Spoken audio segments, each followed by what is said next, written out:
Hello you all, welcome to literary academy. আজকে তোমাদের যে পোয়েমটা আমি পড়াবো সেই পোয়েমটার নাম হলো hunting snake, written by Judith Wright. তো কোনো একটা পোয়েম পড়ার আগে আমাদের প্রথমে কী করে নিতে হয় বলো তো? পোয়েম হোক বা কোনো স্টোরি পড়ার আগে আমাদের প্রথমে সেই পোয়েম বা স্টোরিটার যে টাইটেলটা আছে সেই টাইটেলটার সম্বন্ধে আমরা ভালো করে জেনে নেব, আর তার বাংলা অর্থটা আমরা ভালো করে নেব।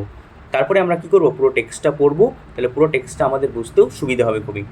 তাহলে এখানে দেখো হান্টিং স্নেক, তাহলে হান্টিং স্নেক কথার অর্থ হলো একটি শিকারী সাপ। কি বললাম আমি? হান্টিং স্নেক কথার অর্থ হলো একটি শিকারী সাপ। তাহলে আমরা এই টাইটেলটা পড়েই আমরা বুঝে গেলাম এই পোয়েমটা কী নিয়ে হবে, একটা সাপকে নিয়ে হবে, যে সাপটা কী করছে, শিকার করছে। তারপরে দেখো এটা কে লিখেছেন, জুডিথ রাইট। তাহলে এবার আমরা কী করবো, জুডিথ রাইট যিনি রাইটার আছেন তার একবার বায়োগ্রাফিটা আমরা পড়ে নেব। জুডিথ অরুন্ডেল রাইট, রাইটারের পুরো নাম হলো জুডিথ অরুন্ডেল রাইট, যিনি জন্মগ্রহণ করেছিলেন 1915 সালে এবং মারা গেছেন তিনি 2000 সালে। ওয়াজ অ্যান অস্ট্রেলিয়ান পোয়েট, তিনি কে ছিলেন? তিনি একজন অস্ট্রেলিয়ার পোয়েট ছিলেন, অ্যান্ড এনভায়রনমেন্টালিস্ট, এবং তার সাথে তিনি কী ছিলেন, একজন পরিবেশবিদও ছিলেন। তাহলে তিনি দুটো প্রফেশনের সাথে যুক্ত ছিলেন, একটা হলো পোয়েট বা লেখিকা তিনি একজন ছিলেন, এবং তিনি তার সাথে একজন পরিবেশবিদও ছিলেন। তারপরে among several collections of her poetry, মানে তিনি অনেকগুলো পোয়েট্রি লিখেছেন, তার মধ্যে কয়েকটা পোয়েট্রি কালেকশানস হলো, বা তাদের মধ্যে সবচেয়ে দ্য মোস্ট নোটেবল আর, মানে সবচেয়ে ফেমাসগুলো হলো the moving image, woman to man, আর যে the gateway.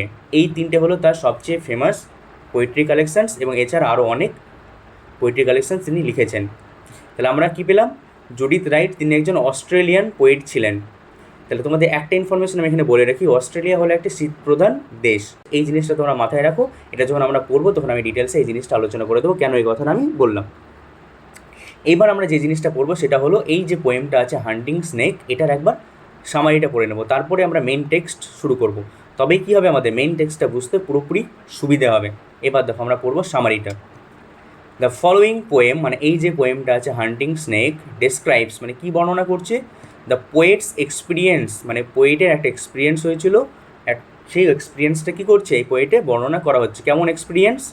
Of watching a black snake, মানে পোয়েট কোনো একটা মুহূর্তে বা কোনো একটা সময়ে একটা কালো সাপকে দেখেছিল, সেই যে দেখার অভিজ্ঞতাটা, সেই অভিজ্ঞতাটাই এই পোয়েমের মাধ্যমে তিনি তুলে ধরেছেন। As it makes its way across an area of a grassland, যখন কী করেছিল সাপটা, পোয়েটের সামনে কোনো একটা ঘাসের জমির হয়ে নিজস্ব রাস্তা তৈরি করে পোয়েটের সামনে হয়ে চলে গেছিলো, সেই যে সাপটাকে চলে যেতে দেখেছিল আমাদের পোয়েট, সেটাই তিনি কী করেছেন এই কবিতার মাধ্যমে তিনি তুলে ধরেছেন। সেখানে কী হয়েছিল, সাপটাকে দেখে তার কেমন অনুভূতি হয়েছিল, সেটাই আমরা পোয়েমের মধ্যে পড়ব।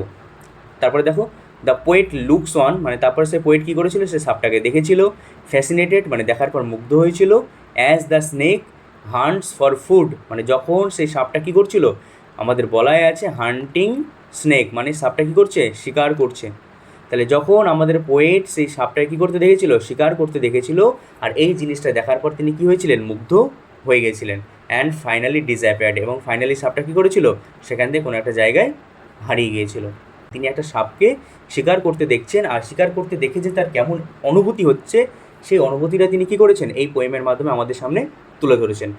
এইবার আমরা কী করব, পুরো পোয়েমটা line by line, word by word আমরা মিনিং করব, তোমাদেরকে এদের ভেতরের মিনিংটা আমি বলে দেবো, তাহলে পুরোপুরিভাবে তোমাদের এই পোয়েমটা তোমাদের কাছে কী হবে, পুরোপুরি ক্লিয়ার হয়ে যাবে।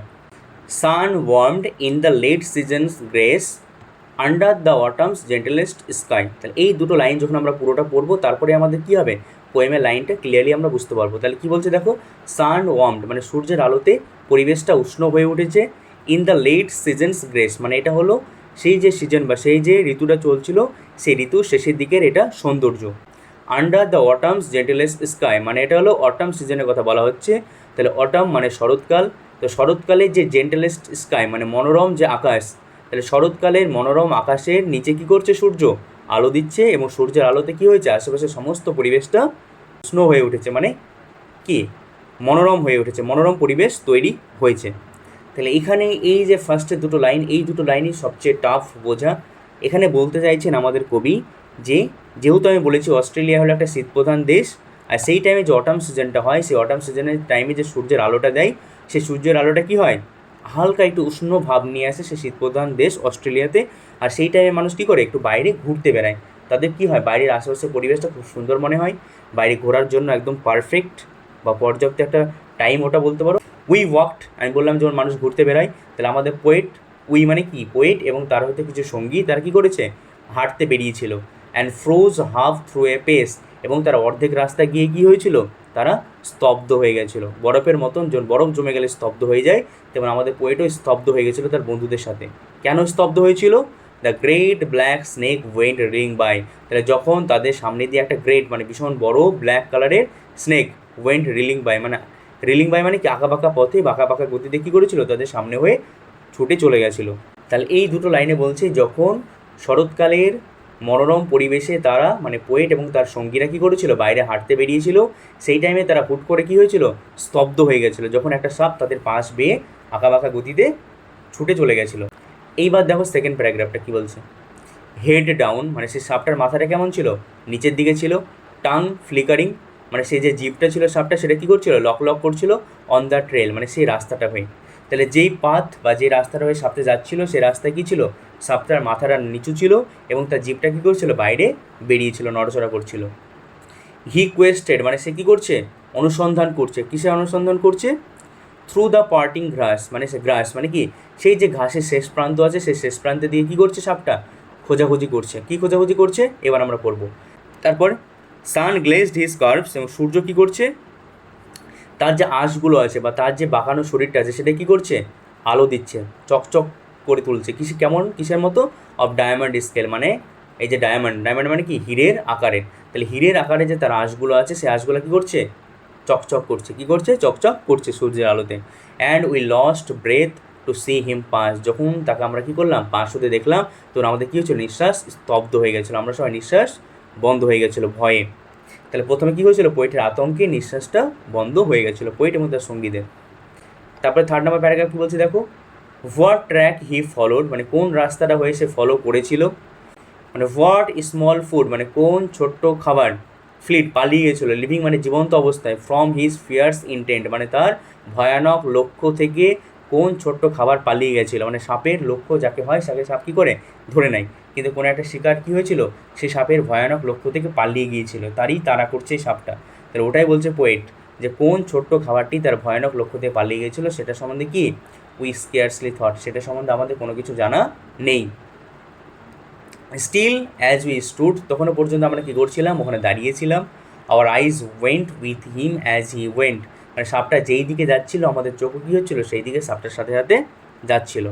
মানে তিনি বলছেন তিনি সাপটাকে দেখে ওখানে দাঁড়িয়ে গিয়েছিলেন এবং সাপটা যেই দিকে যাচ্ছিলো তারা সেই দিকেই তাকাচ্ছিল এবং তারা সেখানে দাঁড়িয়ে দাঁড়িয়ে ভাবছিল কোন ছোট্ট খাবার এত ভয়ানক সাপের কবল থেকে কি বেঁচে পালিয়ে গেছে। তারপরে দেখো কি, কোল্ড ঠান্ডা, ডার্ক কালো কালারের এবং স্প্লেন্ডিড এবং চমৎকার দেখতে সাপটি। তাহলে এখানে সাপটার বর্ণনা দেওয়া হয়েছে। সাপটা কেমন ছিল? কোল্ড ছিল, ডার্ক ছিল এবং স্প্লেন্ডিড চমৎকার ছিল। হি ওয়াজ গন, মানে এই রকম সৌন্দর্য বিশিষ্ট সাপটি কী হলো, চলে গেছিলো। ইন্টু দ্য গ্রাস, কোথায়? সেই ঘাসের মধ্যে। দ্যাট হিড হিজ প্রে, মানে যেই ঘাসটা কী করেছে তার শিকারীকে লুকিয়ে রেখেছে সেই ঘাসের মধ্যে সে কী করলো, চলে গেল।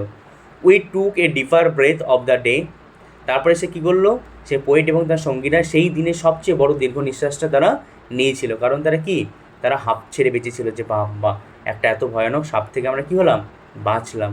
লুকড অ্যাট ইচ আদার, তারা একে অপরের দিকে তাকিয়েছিল। অ্যান্ড ওয়েন্ট অন, এবং তারা তারপরে কী করছিল, সেখান থেকে আবার তাদের নিজের যে উদ্দেশ্য ছিল যে হাঁটাহাঁটি তারা করছিল সেই দিকে তারা চলে গেল।